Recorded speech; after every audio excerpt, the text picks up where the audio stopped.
is the disappearance of Lord Krishna. So it's a grief-evoking chapter for many, for those in the pastime itself and for those listening. Om Namo Bhagavate Vasudevaya.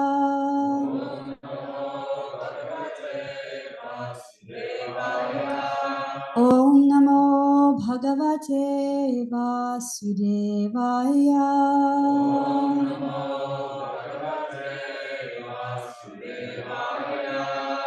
Om Namo Bhagavate Vasudevaya.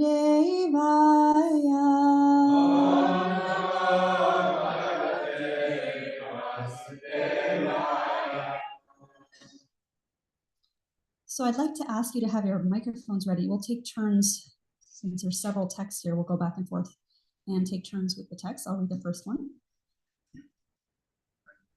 9 is, yeah. Do you know who's speaking? Do you remember?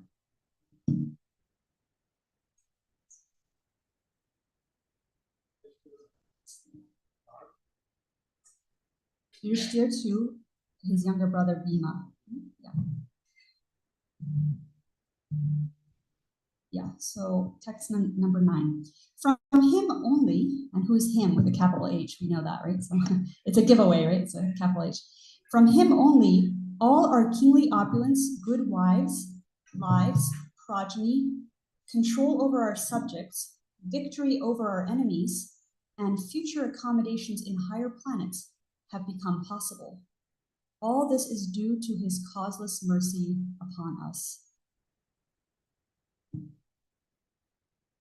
Okay.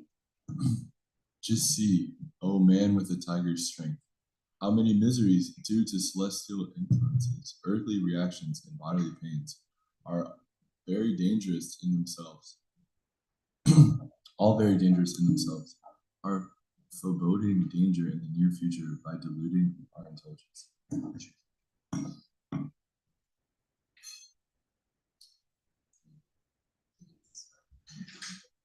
The left side of my body, my thighs, arms, and eyes are all quivering again and again. I am having heart palpitations due to fear. All this indicates undesirable happenings. That's the young one. How the jackal cries at the rising sun and its fire, and how the dog barks at me furiously. O Bhimasena, tiger amongst men, now useful animals like cows are passing me on my left side, and lower animals like the asses are circumambulating me. My horses appear to weep upon seeing me. Just see, this pigeon is like a messenger of death. The shrieks of the owls and their rival crows make my heart tremble. It appears that they want to make a void of the whole universe. Just see how the smoke encircles the sky. It appears that the earth and mountains are throbbing. Just hear the cloudless thunder and see the bolts from the blue. The wind blows violently, blasting dust everywhere and creating darkness. Clouds are raining everywhere with bloody disasters. The rays of the suns are declining, and the stars appear to be fighting amongst themselves. These living entities appear to be ablaze and weeping. Rivers, tributaries, ponds, reservoirs, and the mind are all perturbed. Butter no longer ignites fire. What is this extraordinary time? What is going to happen? The calves do not suck the teats of the cows, nor do the cows give milk. They are standing, crying, tears in their eyes, and the bulls take no pleasure in the pasture. The deities seem to be crying in the temple, lamenting and perspiring. They seem about to leave. All the cities, villages, towns, gardens, mines, and hermitages are now devoid of beauty and bereft of all happiness. I do not know what sort of calamities are now awaiting us. I think that all these earthly disturbances indicate some greater loss to the good fortune of the worlds. The world was fortunate to have been marked with the footprints of the lotus feet of the Lord. These signs indicate that this will no longer be. Okay, thank you. So that's our final verse for this morning. So here we have the king observing the world around him and noticing all these inauspicious, troublesome signs. And because he's he's not just the king, he's the emperor of the entire region, he was very concerned. He's concerned on two levels. One is in his role, in that role, concern for the citizens, what's happened to the world, right? There's a concern about what's going on. And the concern for everyone he cares for. But on a more personal level, he's deeply concerned about losing his best friend, Krishna, right? So there's two things going on here at once. We're going to do the purport for, actually one other comment I wanted to make is some of this is very poetic, right? The language of these signs. And there was one that said, the bolts from the blue. I just thought that was very poetic. It would make a nice album for some singer or something. Bolts from the blue. So let's do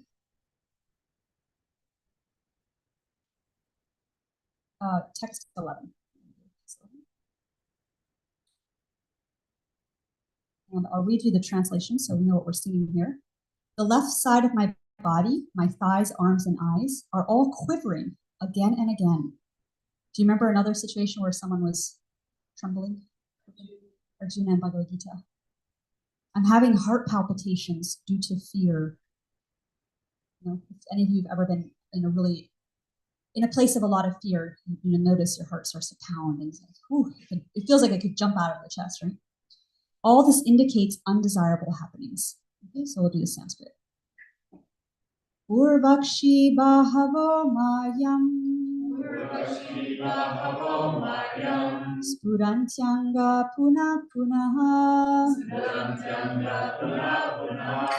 Vepatuschapi hridaye. Aradasyanti vipriyam. So in the third line, hridaye means what? Heart. And then vepatush are those palpitations. So that's what that third line is about. Right? Palpitations of the heart. Urvakshi bahavo mahyam. Spurantyanga punaha punaha. Vepatushchapi hridaye. Aradasyanti vipriyam. These chants. Urvakshi bahavo mayam.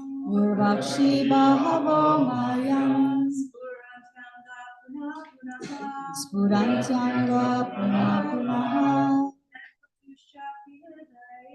Vepatushchapi hridaye.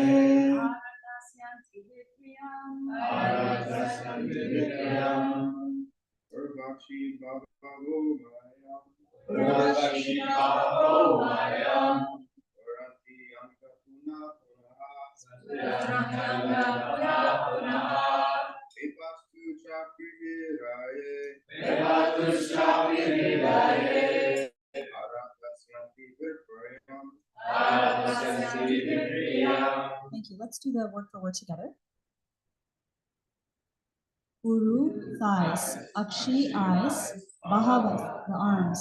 Mahyam, in my. Spuranti, quivering. Anga, left side of the body. Puna, punaha, again and again. Vepatu, palpitations. Cha, also. Api, certainly. Hridaye, in the heart. Arat, due to fear. Dasyanti, indicating. Vipriyam, undesirables. Puna, punaha, right? That's what does that remind you of? Onomatopoeia. There's another, so chewing the chewed again and again, my friends, in this journey in the material world, like again and again, just becomes hackneyed, like, you know, when cows chew their cud. It's just. So purport by Srila Prabhupada, material existence is full of undesirables. Things we do not want are forced upon us by some superior energy. we do not see that these undesirables are under the grip of the three modes of material nature. When a man's eyes, arms, and thighs all quiver constantly, one must know that something is going to happen which is undesirable. These undesirables are compared to fire in a forest. No one goes into the forest to set fires, but fires automatically take place in the forest, creating inconceivable calamities for the living beings of the forest. Such a fire cannot be extinguished by any human efforts. We've seen that many times in California, for example, recently. It's just all these people trying and trying. These fires are so large that humans can't really do much, make much of a dent. The fire can be extinguished only by the mercy of the Lord, who sends clouds to pour water on the forest.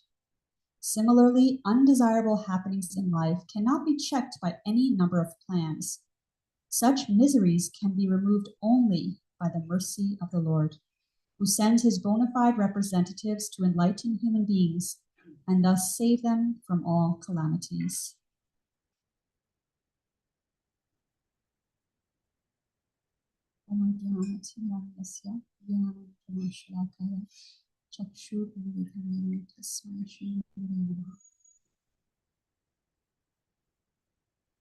Every morning we also sing a song that talks about the forest fire. So this is very common metaphor or imagery for us when we're thinking about the material world. It's burning like a forest fire. It's samsara, this cycle, vicious cycle. It's hard to get out without the mercy of the spiritual master. So here we also, Prabhupada's saying, the miseries can be removed only by the mercy of the Lord, who sends his bona fide representatives to enlighten human beings and thus save them from all calamities. So yes, being saved by the Lord and also via his devotees who come. So the topic of today's class is remembering Krishna in tough times. And there's three basic areas that I want to cover. The first one is this question of why me? Why am I suffering? Right? This is common. Why me? Why did God do that to me? And then the second point is looking at the purpose of what is the purpose of the tough times? What are some of the purposes of the tough times in our life? And then finally, how do we remember Krishna in those tough times? So those are the three areas we're going to cover. So the first one is why me? Who here has ever asked that question? Like, why me? Why did I have to go through this? I'm trying so hard to be a sincere person, and why did I have to get COVID and miss the festival or whatever? It can be smaller, bigger. So the first thing I want to share with this, I was reflecting on this question because I've also experienced that, feeling almost anger at Krishna, especially when we're trying to serve and we're feeling like we're doing our best to be a sincere soul. And then something happens, some toughness, some difficulty in my life, then it's easy to think, why Krishna, why are you doing that to me, right? That's a common thing that we hear and we think. So there's two aspects to this. One is the emotional component, right? The anger, the frustration, the sadness, the grief, whatever's coming up for us. And that we can turn all of that to Krishna. Krishna never says you cannot approach me in anger, you cannot approach me in frustration, right? So we can actually take the angst of our life, the frustration, even the frustration at God, we can take to God, right? So we can take the emotional quality and present it. That's one component. The other component, they have to go together. See, here's the thing. If you just have the emotional component bringing it to God, it can potentially lead to losing faith in spiritual life. Like, why did God take my child away? I don't believe in God anymore, right? That just doesn't make any sense. Why would a loving, benevolent person do something like that? And that's a common reason that people leave religions, they leave spiritual paths because of that question. Understandably, right? Because we try to grapple with this. How could a compassionate Lord cause this? Or that's our understanding of it. So we need to be able to go to Krishna with our emotions and our struggles and be real with him and say, I'm really angry right now. And we have to also have this solid foundation of spiritual knowledge. They have to go together to maintain sustainably our faith. And so one thing that we can remember, and it's from Bhagavad Gita actually, Krishna is not the cause of our suffering. Sometimes we think he is. give my life to Krishna, and he's causing the suffering. So Bhagavad Gita 13:21, Krishna says to Arjuna, nature is said to be the cause of all material activities and effects, whereas the living entity is the cause of the various sufferings and enjoyments in this world. So immediately, if we have that foundation underneath, when we're going through a difficult time, remembering there's not a vindictive God who's like handing out, oh, let me see what he does when I give him that, or what does she do?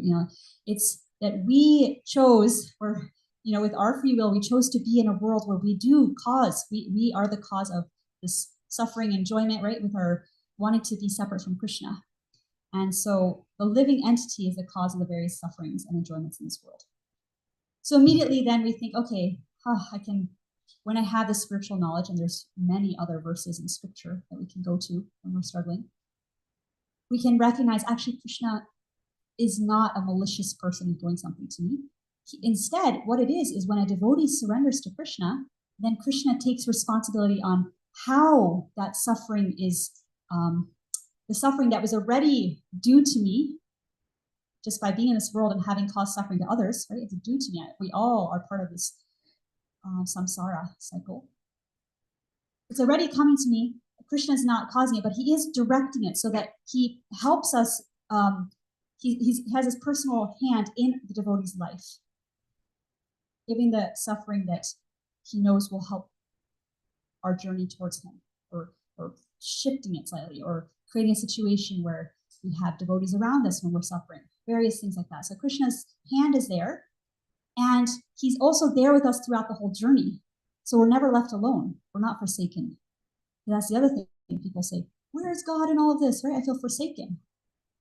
But that's the other part of the spiritual knowledge, is we realize, oh, Paramatma, Krishna in the heart, he's been with us throughout all of our sufferings as a kind, benevolent, loving friend. And there's one part in Bhagavatam where Krishna says I'm drawing a blank on the name. He's telling a devotee that for so many lifetimes you've forgotten me, but I've been here all along, just waiting for you to turn to me. So maybe somebody knows the context for that. It was a devotee who had, anyway, maybe it'll come to me. So it was an analogy. Remember there's the gates. Remember the 5 gates? And there was this personality, and then in his next life he took birth again. And anyway. So so just remembering these things can help us. They can give us solace, right? Spiritual foundation. And then we also might wonder, why do great devotees suffer? That seems kind of strange, right? They don't have karma. So then we also have to look at that from a higher perspective. And even great devotees don't always understand why they're going through something. Prabhupada himself, when he was in India before coming to the US, he was gored by a bull in Vrindavan. Can you imagine how painful that must have been?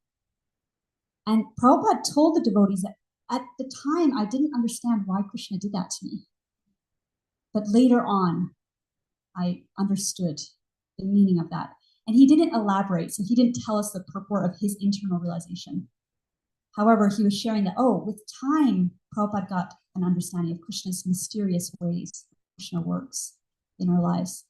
So that's another component, is trusting. Well, if the great devotees also go through suffering and they're gaining something from it, they're understanding something, what to speak of the little jivas here? We're all going through the same thing. None of us gets a out of jail free card, they call it.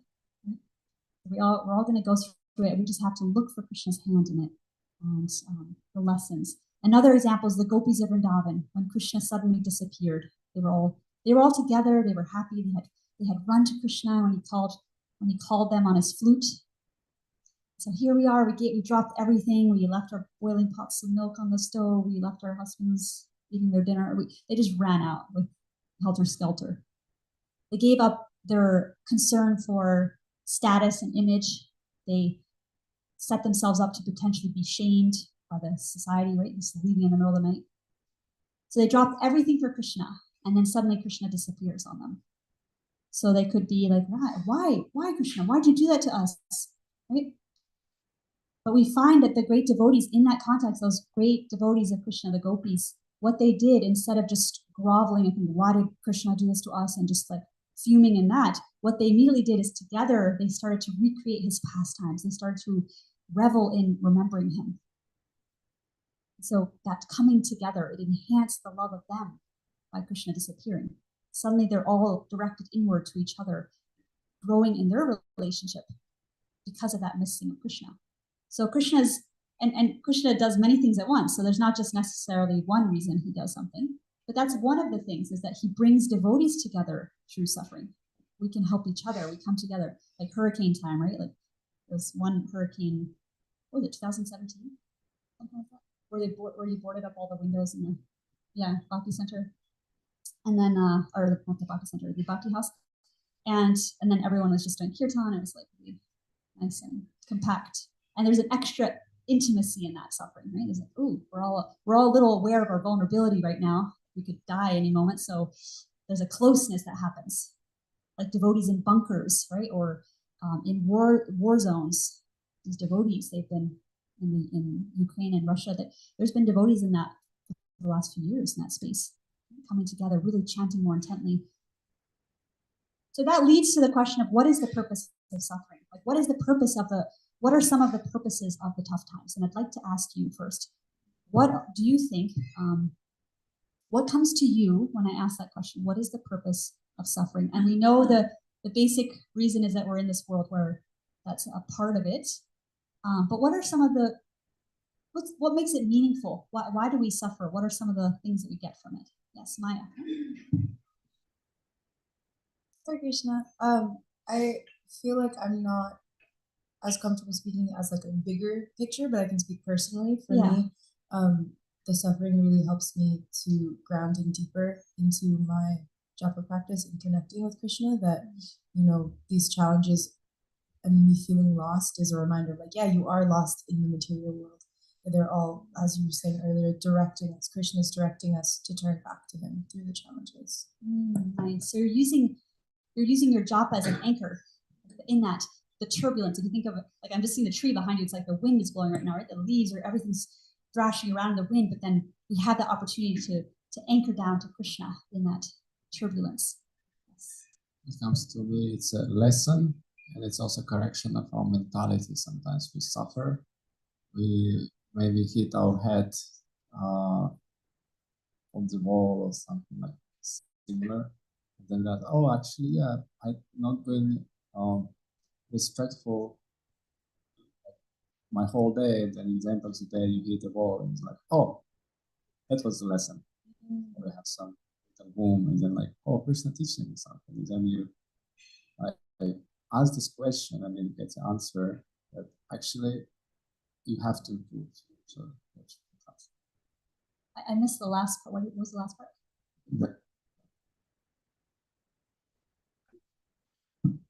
I need to improve. Improve. Okay. Yes. Yeah. I was thinking that too. Like, it's really humbling, right? It enhances. It gives us an opportunity to enhance our character. Ooh, let me be self-reflective, and think about, where do I need to grow here? Like, how was I being all day? Like, I just hit my head now. Like, was I being kind of a jerk all day, or what? Like, just being self-reflective. Like, how was I being in my relationship with others, and so on. Good point. Yes.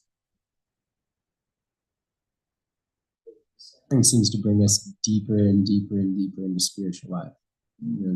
The suffering I've experienced, it seems like it's been this dialogue to bring me to Krishna.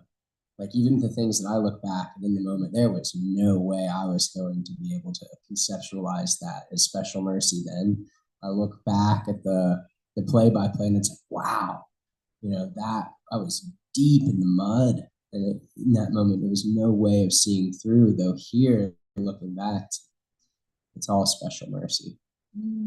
And yeah, it's fascinating how deep he'll push us and pull us through the material muck to bring us to him.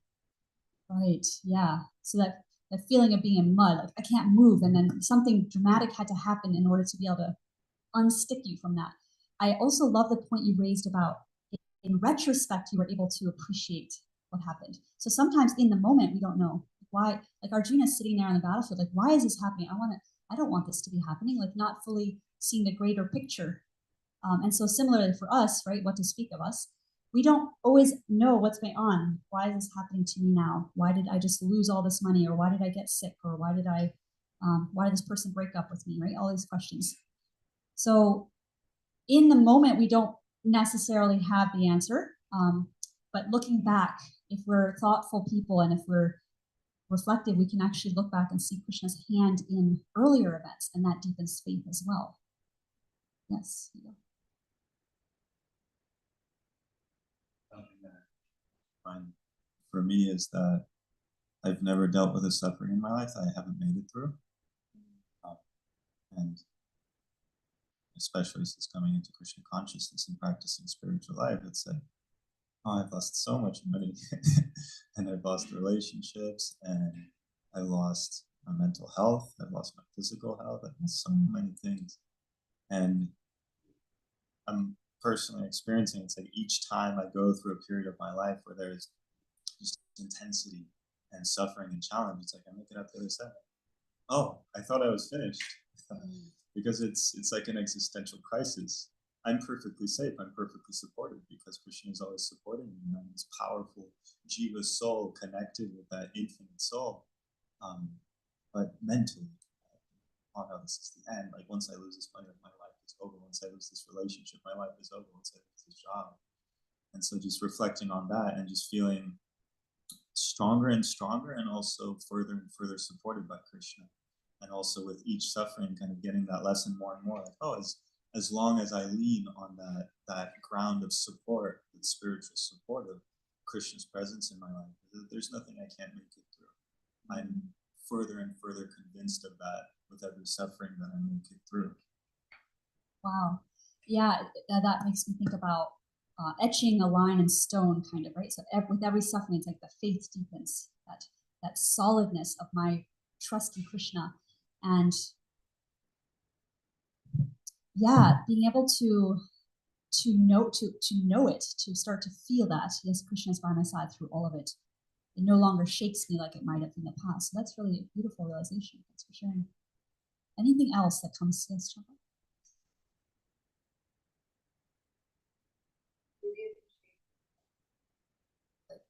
This is really the theme of this whole section, that these sufferings are to help us to realize that the only suffering is being without Krishna, and that there is no happiness in the material world, and there is unlimited happiness with Krishna, and we're not the body, we're the soul.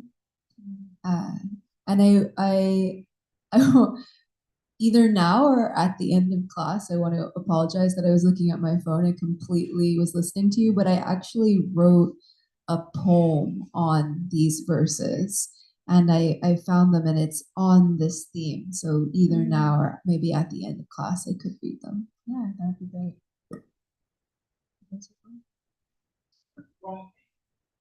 Growing pains. Okay, yeah. Growing pains. Yeah, and spiritual growing pains. And it reminds me of something I was going to say, Hugo, when you were talking, I was thinking about spiritual resilience too. So it's like, we know material resilience, right? And we know things get, we can strengthen our resilience. And on a spiritual level, we can also do that. So, yeah. And I like this point, Champak, that you made, that there is no real, it's a constant reminder that there's no real comfortable, we can't get too cozy in this world, unfortunately. We try, get our little lamp and our nice curtains, try to get comfy, but it only goes so far before something happens. And even if we have a perfect situation, like let's say a great, just a comfortable situation with people we care about and a sort of a solidness, we're always standing on the edge of a precipice in this world. Any moment, we could fall off, someone we love could fall off. We don't know, right? I was thinking about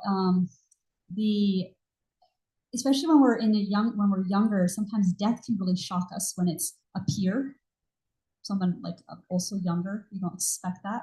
And when I was at Christian House, think it was it 2012, right? No, yeah, there was actually a car accident. Three devotees died in there. You were, oh, okay, yeah. Well, I think it was 2012 because I was living here. So there was a devotee named Tim who used to come and do Krishna Lunch kirtans, and he was a part of this community, Krishna House community, young guy. And just a few days before, we had done kirtan here at the Krishna House together.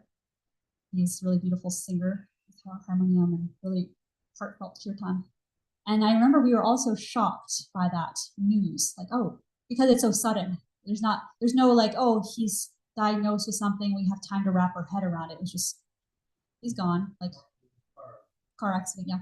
There's three devotees in the car in the car together, and a truck. Anyway, it was just one of those things. A truck turned on them, or they turned to the truck. So yeah, it shook us all up, and I remember that because I was living here. I remember the Krishna House. All of us were at least I can say for myself I was like really earnestly chanting after that. I was like, wow, this really rattled my comfortableness. Right? It's like, oh yeah, any moment, we don't know. So that's the other thing, is that the suffering that is in this world, when we see others experiencing too, we can think, oh, that's a reminder to us that we're all in that situation too. Someone else dies, oh yeah, that's going to be me. Someone else has sickness, oh, I'm also going to have that. So it keeps us all humble together. Right? Or other people suffering, our suffering, we're all getting lessons from each other's. Let me see if there's any other thing I wrote here. Oh yeah, the death of the ego, letting go of control. Suffering takes me down a notch, right? I might think, oh, I got my life together, I have everything, all my ducks in a row, they call it. And suddenly something happens and I feel like I thought I was in control, but I'm not. What happened? And it's just really humbling. It kind of knocks you to your knees. And so there's that expression. Actually, Bhakti Maharaj wrote a really wonderful book at the end of his life.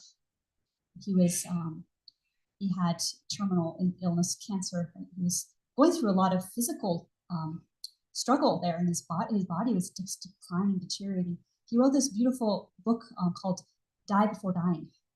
His reflections, his prayers, his meditations on that. How to help the ego die before actually being on our deathbed. How do we do that while we're living?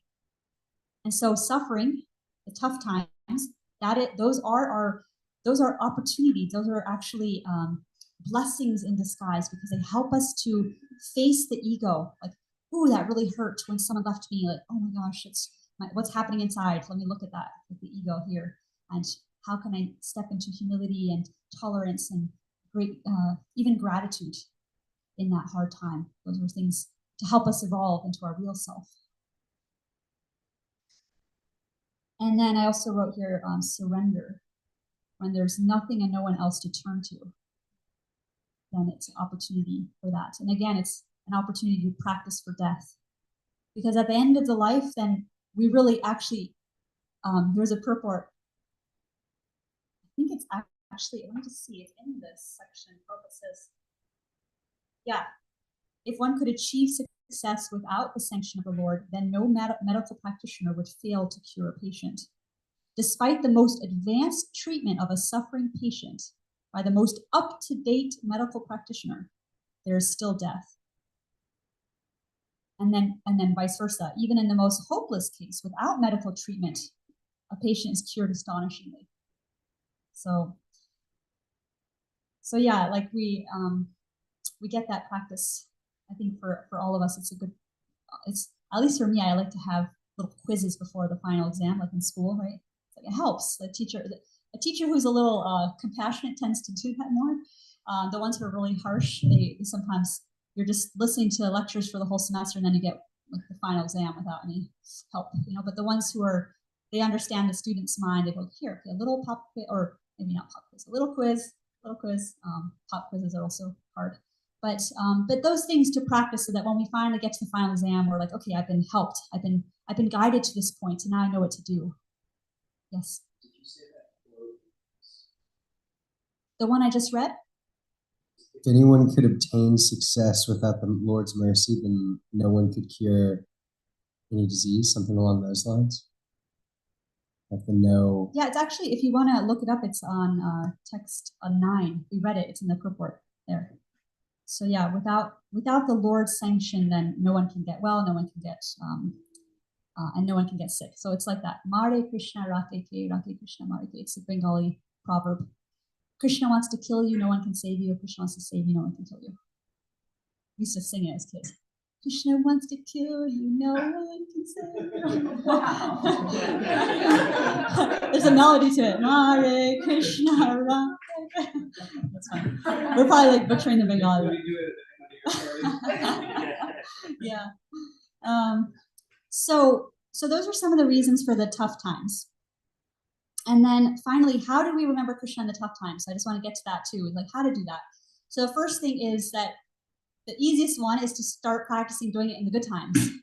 Let me remember Krishna during the good times, because by practicing, like we talked about pop quizzes, or not pop quizzes, practicums, then we get to do the final exam, right? So the practice during the good times. And we can do it right now. So let's all close our eyes for 1 minute. Just close your eyes. Just sit straight, sit comfortably in your chair. And bring to mind the image of Krishna that you really feel connection with, either a painting or a deity or however you have that connection with Krishna. Just bring that to mind. Bring Krishna's form, his beauty to mind. And now when you see that in front of you, there Krishna is standing before you in that form. Now together we'll just chant one Maha Mantra, and you chant in the mood of directing that towards Krishna, your dear friend, your best friend, and you just chant for him. So let's try it. So Hare Krishna, Krishna Krishna, Hare Hare, Hare Rama, Rama Rama, Hare Hare.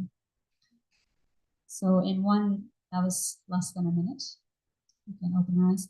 So just to show how easy and portable it is, Krishna consciousness is very portable. At any moment, we can do that. Take one, even, I think that was more like 30 seconds probably. So just pausing in our day at long enough to do that, to do it from a place of personalism, right? Like seeing Krishna, the Krishna that I love. We all have our particular angle on Krishna, our particular way of experiencing Krishna, because Krishna has so many facets, and we all get one little part of Krishna that's personal to us, right? So we bring that to mind, and then we chant in that mood, and it can be 30 seconds. And then there we go, we're practicing. Remembering Krishna in the good times, so that when the tough times come, immediately that's the first thing. The second thing is going to help. Sometimes, I know for myself, when things get really hard, it's just the human tendency to want to reach out for help. And so then we go to who are the people that we trust? Who are our mentors? Who are our, especially in a spiritual context, who is someone who can really shelter me now when I feel like this world is just, it's scaring me. It's difficult. I don't know how I'm going to make it. Then I need to have a circle of people, at least one. Someone I can turn to and tell them, reveal that fear or that pain or what I'm going through. And then to be received by them with compassion. And then they, in the context of receiving us, they also inspire us to see from a higher perspective, to see the forest when we've been lost by the trees. Right? Here's the higher thing. And Krishna is a kind God. Things like that, right? They can help us. And then prayer is another one. And I love this one. Praying to Krishna through the tough times. Because sometimes we can feel forsaken. Where is Krishna in all of this? I feel alone. So then praying to Krishna, please help me understand the meaning of this tough time, this suffering that I'm going through. Please help me to connect with you and see your kindness in this, because I'm feeling like you don't really love me. I've given my life to you and I don't really feel reciprocation from you. I don't feel your compassion. So please, in whatever way you can do that ASAP, help me to see your softness. I've actually prayed this, like, Krishna, please, I'm feeling life is tough and I'm feeling like everything's hard right now. And there's coldness, and I need to feel your warmth and softness. And I pray to Radharani, please, I need to feel your love and your compassion, right? Or Chaitanya, whoever you relate with in that moment. The wonderful thing about Krishna is there's so many different forms and incarnations that at different times in our journey, we're going to feel like, Vishringadev, right? I need Vishringadev's mercy. Other times we're going to feel like, Radharani, I need that soft nurturing energy or whatever. So we have so much, such a huge scope. Or a devotee, a Vaishnava, Sanatana Goswami, you were so compassionate to the residents of Vrindavan. He would listen to them, to their problems. He made friends with the devotees or with the residents, the locals. He was known for that. People would come to him and unburden themselves. He was such a good listener and so compassionate. So we can think about him, Sanatana Goswami. He's still available. They're all available on a spiritual level. So we're not alone. Yeah, I think I shared before at Krishna House that it was an old song. You're not alone. It was about Krishna. Don't be afraid. He'll always be there to help you find your way, because Krishna is your friend. And I might share that in the chat after, but it's just a reminder. I used to like that as a child because there were times where I felt alone, and then that song really touched me deeply. So we covered the why me, right? Like that question. It's actually realizing it's not Krishna being cruel. It's the many ways that we can help get through that question. And then purpose of the tough times, you all shared your individual realizations. And then how to remember Krishna in tough times. And again, we have our own, we're going to have our little kits. And for each one of us, we're going to have our tools in that kit. This devotee said that to me. I have this reminder. I have you can create your spiritual emergency kit. It could even be a tangible thing. Have a little bag, start putting things that inspire you when you're really down, when you're feeling like, I don't even know if it's worth living anymore. If you're really at a low place, you can pull out that little bag, find something a devotee told you before, some words of encouragement. Maybe they told you something they really appreciated about your presence, what they really liked about you, and how you added meaning to the spiritual community. And maybe that's what you need to hear when you're feeling like, I don't know if my life is meaningful to others or anything, right? Because we can get really low sometimes, and we need to feel like we have that. So and then also having the people around us, like making sure that you have your little community within the wider community of devotees that you trust that you can go to for help when you're suffering. So any question or comment? Yes, Chris.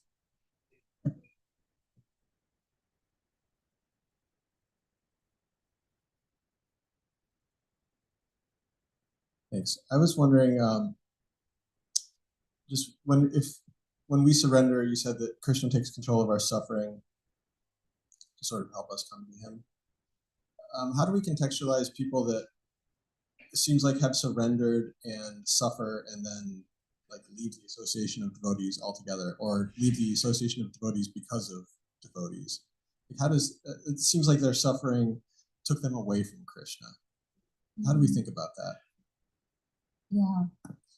Well, the first thing that comes to mind is Krishna does give us independence to be free agents of our choice. We have choices. Like in the suffering, am I going to get closer to, am I going to use it to go inward and become more reflective and blossom that way? Or am I going to want to, we all go through both. We have all chosen both at different times. Or am I going to exit? This is too much. I'm going to leave. This is just, so the first thing is that, yes, it's our choice. No one's forcing us, right? We can come and go as we like. But I want to mention, because you mentioned the suffering that can happen even among devotees.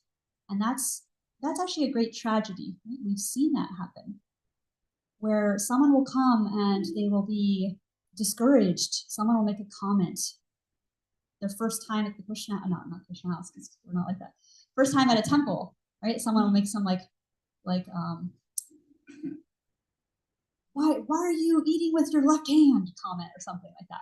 And it can just be off-putting, That's yeah, and maybe that's a lighter version. But there have been things that have happened among the sangha that has been very discouraging for people, and has been a cause, you could say, of them leaving.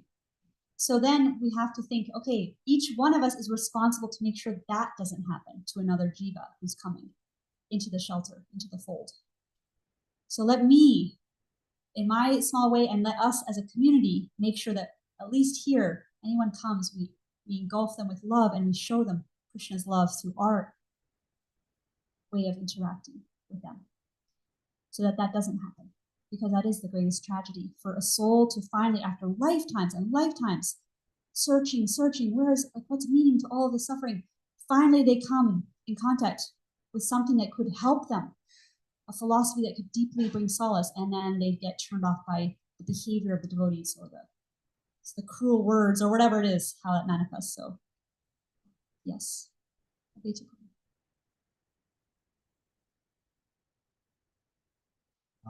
For class, in the light of Chris just asked, would it be okay to say that there's a difference between the suffering and growing pains and also suffering in abusive situation? Yeah. It's not to the difference between those two. We should be vigilant, right? To first of all understand what abuse is, and also apply ourselves in a favorable ways. Yeah.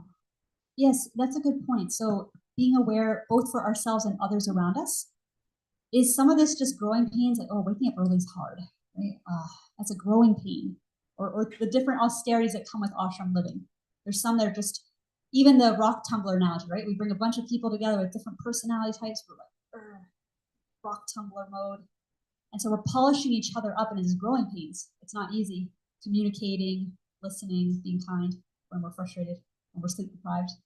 But the other part that you mentioned, abuse, that's a totally different category. And sometimes we have to leave a situation that might look like, well, we're leaving devotees, we're stepping aside from a situation that's not working.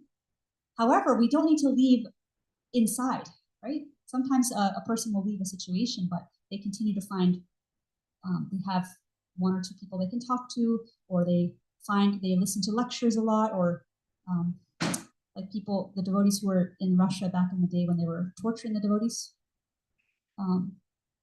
they had to really tap into their inner spiritual reserves to maintain their spiritual life. So there's not really, there's as long as we're like Hugo was saying, as long as we've really solidified our own personal relationship with Krishna, there's not really much externally that can happen that can impact that.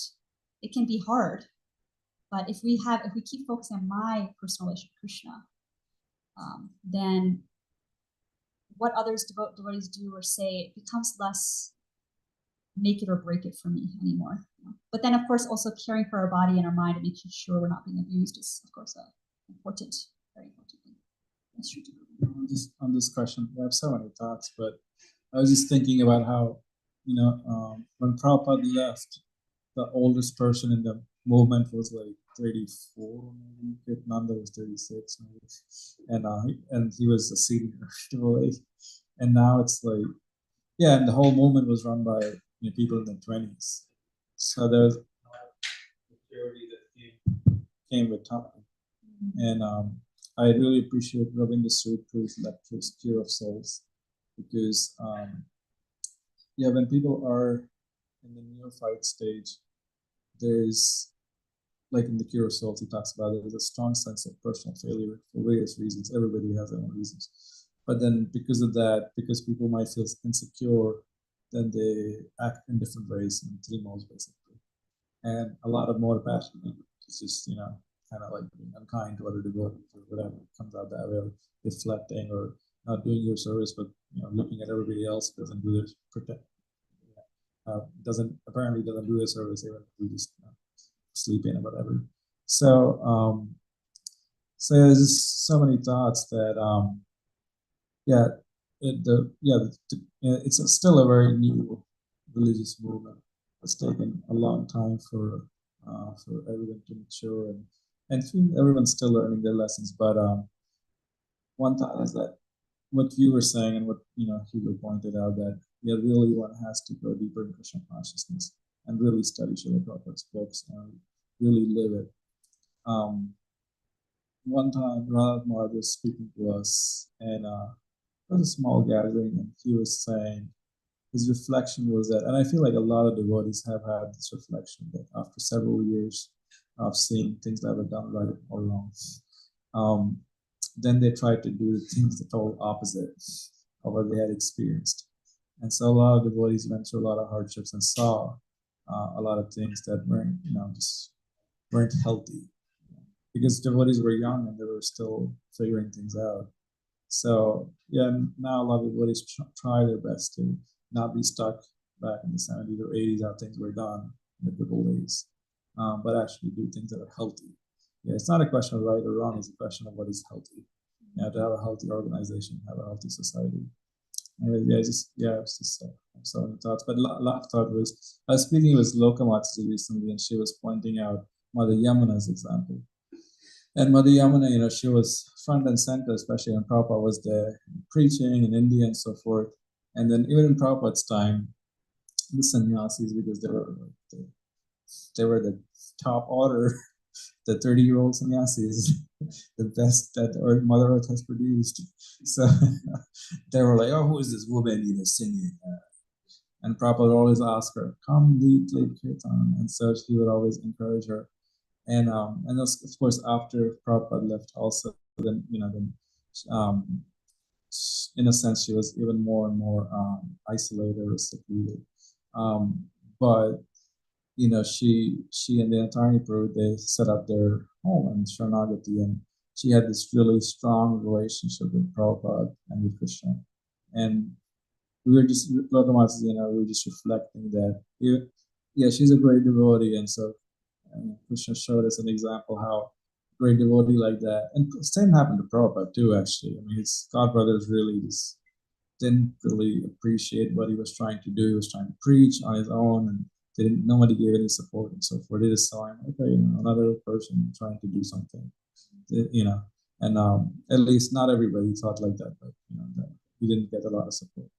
And it's the same with Mother Yamuna, but she really had to tap into a certain internal Krishna consciousness, and but both has to happen. We have to hold on to our Krishna consciousness, but also, the society of devotees has to grow and mature, keep growing and maturing over time, and keep remembering our lessons from the past, the hard lessons that the Hare Krishna movement has learned over the past several years. Anyways, thank you for sharing this. Yeah, I was when you said Yamuna Devi, I wanted to add that she never criticized. So that's also a testament to a deeply devotional person, is that they might go through difficulty even in the circle of devotees. Others were treating her badly, like, oh, you're a woman, dismissing her. But she never took that and started making that her agenda. That that she you could have said she's I could say she's valid in her anger towards that, and she could become outspoken about it, but she didn't make that her focus of life. She just kept staying internal about her own spiritual practice, and then separated herself just enough. She was still connected, but just enough of a isolation, a space where she was able to create that blossoming for her spiritual life out in Sharanagati, where it's really rural, and she had her dear friend Dinatarani, and they created that sangha together, and then then others started coming, because they stayed very pure of heart. They didn't go down that road of criticism, because criticism is where we often leave. So if we start to become critical, that will be our way of our exit usually. So we'll do one final comment here. Yeah, it's my understanding that once you come to Krishna consciousness, no matter what happens after that, it's not the same. Your karma is not the same. Dr. Siddhanta, I think, wrote a paper about if you take initiation, then no matter what happens after that, it's not the same. Your karma is not the same. So when there's even that quote which is surely the Krishna will never forsake. So after the initial surrender, or especially initiation, then there's not, no matter what happens after that, Krishna's in control. Yeah. The point Shruti would make in nice also. Yeah, Ram said, if one just once sincerely comes to me, right, that quote? If one comes to me sincerely just once and says, I'm yours, then from that day forth, I'm theirs. I'm there. Yeah, so thank you for that. Thank you all for your inspiring realizations. I also feel really enlivened. Srimad Bhagavatam ki jai, Srila Prabhupada ki jai.